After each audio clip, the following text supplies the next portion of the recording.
चुनाव से पहले ही केजरीवाल को आने लगी हार की आहट, आतिशी की भी दिख गई घबराहट। मोदी ने चली ऐसी चाल, आम आदमी पार्टी का डर के मारे हाल हो गया है बेहाल। इसी प्लानिंग से बीजेपी ने हरियाणा और महाराष्ट्र में मचाया था धमाल। नमस्कार, स्वीकार करिए, आप देख रहे हैं वैभव का विश्लेषण। जी हां, दिल्ली में बीजेपी का पताका फहराने के लिए मोदी ने एक बहुत तगड़ी चाल चली है, जिससे केजरीवाल का हाल बेहाल होने वाला है। वैसे भी केजरीवाल चुनाव से पहले जनता को लॉलीपॉप दे रहे हैं, नई नई स्कीमें बता रहे हैं और वोट बैंक बना रहे हैं। लेकिन मोदी का यह दांव जो मैं आज आपको बताऊंगा, यह केजरीवाल के प्लानिंग पर पानी फेर सकता है। कैसे फेरेगा, आइए मैं आपको बताता हूं। दरअसल हुआ क्या है, दिल्ली विधानसभा चुनाव से पहले अब आरएसएस एक्टिव हो गया है। कहने को तो बड़ी हल्की बात है, पर इस बात में उतना वजन है कि केजरीवाल की कुर्सी हिल सकती है। और वो कुर्सी कैसे हिलेगी, चलिए शुरुआत करते हैं। देखिए, इसमें लिखा है कि आरएसएस ने जहां जहां किया प्रचार, बीजेपी को जीत मिली दमदार।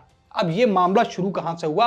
आरएसएस ने कभी खुलकर बीजेपी का कोई भी प्रचार प्रसार नहीं किया, मगर जिस तरीके से करती है वो समझदार है जनता, हम और आप अच्छे से समझते हैं। ये केवल कहने की बातें, आरएसएस ने पहले ये सारी चीजें क्लियर कर रखी कि वो किसी पार्टी के लिए प्रचार प्रसार नहीं करती है। लेकिन जब जब आरएसएस चुनाव में पहले प्रचार प्रसार के लिए आती है तो क्या फायदा हुआ है बीजेपी को, वो बताता हूं। देखिए, हरियाणा से मामला शुरू हुआ जो विधानसभा चुनाव 2024 में हुआ। महाराष्ट्र में भी वही हाल हुआ। हरियाणा से शुरू हुआ आरएसएस का यह सिलसिला, महाराष्ट्र तक पहुंचा। हरियाणा में क्या स्थिति हुई?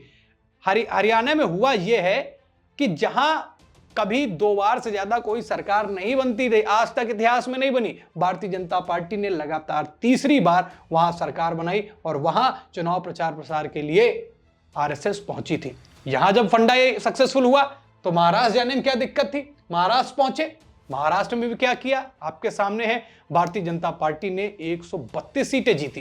अब आपको बताता हूं कि महाराष्ट्र और हरियाणा में हुआ क्या, आरएसएस का प्रभाव कैसा दिखा। देखिए, महाराष्ट्र में बीजेपी को 2014 में 122 और 2019 में 105 और 2024 में 132 सीटें मिली। इनको भी फायदा मिला कि 105 से 132 सीटों पर पहुंचे, प्रचंड बहुमत मिली। किसी भी गठबंधन की आवश्यकता नहीं थी, मगर गठबंधन में चुनाव लड़ा तो उसको फॉलो किया गया। आरएसएस का ये दमखम दिखा। उससे बड़ा दमखम दिखा हरियाणा में।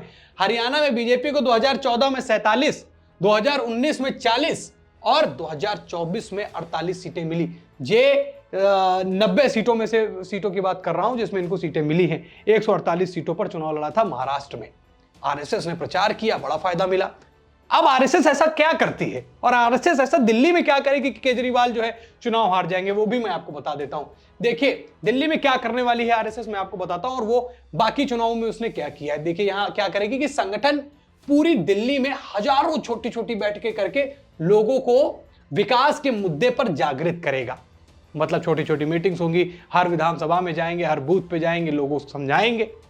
अब अभी एक इसमें जो आपको तीसरा पॉइंट बताऊंगा वो बिल्कुल ही विपरीत है, मगर है बड़ा दमदार चीज। सुनिए, अब ये पहला मामला हो गया कि हजारों छोटी छोटी बैठकें होंगी और विकास के मुद्दे जो भी देश में सारी चीजें चल रही हैं वो समझाया जाएगा। दूसरा मामला आता है कि एक राष्ट्रवादी सरकार के गठन के लिए लोगों को वोट करने के लिए प्रेरित किया जाएगा। ये पॉइंट नोट करिए। पॉइंट क्या है, आप पॉइंट नोट करिए कि क्या बोल रहे हैं। बोल ये रहे हैं कि राष्ट्रवादी सरकार के गठन के लिए लोगों को वोट करने के लिए प्रेरित करेगा आरएसएस। इतना समझदार दुनिया है, इतने समझदार हम भी हैं, और इतनी ही उम्मीद मुझे आपसे भी कि आप भी इतने समझदार हैं कि किसके लिए बात हो रही है। अब बात आती है कि अब जो तीसरा पॉइंट मैंने बताया कि बड़ा विपरीत है, मगर जानना बहुत जरूरी। जानना इसलिए जरूरी है क्योंकि आरएसएस ने क्या कहा है कि इन बैठकों में किसी पार्टी या दल के विषय में लोगों से कोई बात नहीं की जाएगी। यानी प्रचार होगा, प्रसार होगा, लेकिन बात किसी की भी नहीं करेगा आरएसएस। ये आरएसएस की प्लानिंग है। आरएसएस केवल एक विचारधारा को प्रमोट करेगा, लोगों को जागरूक करेगा, लोगों को बताएगा कि भाई आप वोट करिए और ऐसी पार्टी को वोट करिए जो विकास को सर्वोपरि रखती हो, राष्ट्रवादी हो और राष्ट्र हित में काम करने की क्षमता रखती हो। ऐसी पार्टी को आप वोट करिए। ये प्लानिंग जो है, आरएसएस इस प्लानिंग के तहत दिल्ली पहुंचेगा। अब मैंने आपको सारी चीजें दिखाई, सारे फैक्ट बताए कि जब 2024 लोकसभा चुनाव विधानसभा चुनाव हुआ हरियाणा वाला, वहां पर आरएसएस पहले पहुंच गई।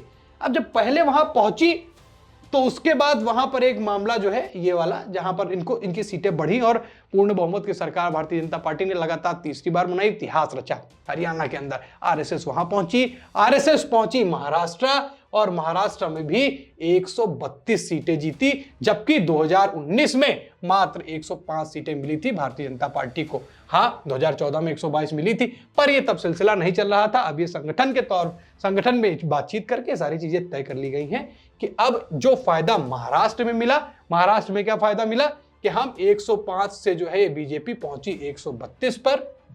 वही हरियाणा से मामला शुरू हुआ, जहां पर 2019 में सीटें मिली थी 40 बीजेपी को और 2024 में मिली है 48। यानी फायदा तो मिला है, और फायदा मैंने आपको बताया इतिहास बना है, और ये इतिहास आरएसएस ने जो है पहले ही मैदान में उतरकर उसके लिए इतिहास लिखने के लिए रास्ता तैयार कर दिया था। क्या लगता है आपको, क्या आरएसएस एक बार फिर से दिल्ली में कमाल करेगी, और जिसका फायदा भारतीय जनता पार्टी को हरियाणा और महाराष्ट्र में मिला, क्या एक बार फिर से दिल्ली में आरएसएस कमाल दिखा पाएगी? अपनी राय कमेंट में जरूर बताएं, वीडियो को लोगों तक शेयर करें, जानकारी पहुंचाएं। साथ ही साथ हमारे चैनल को अभी तक आपने सब्सक्राइब नहीं किया है तो चैनल को जरूर सब्सक्राइब कीजिएगा।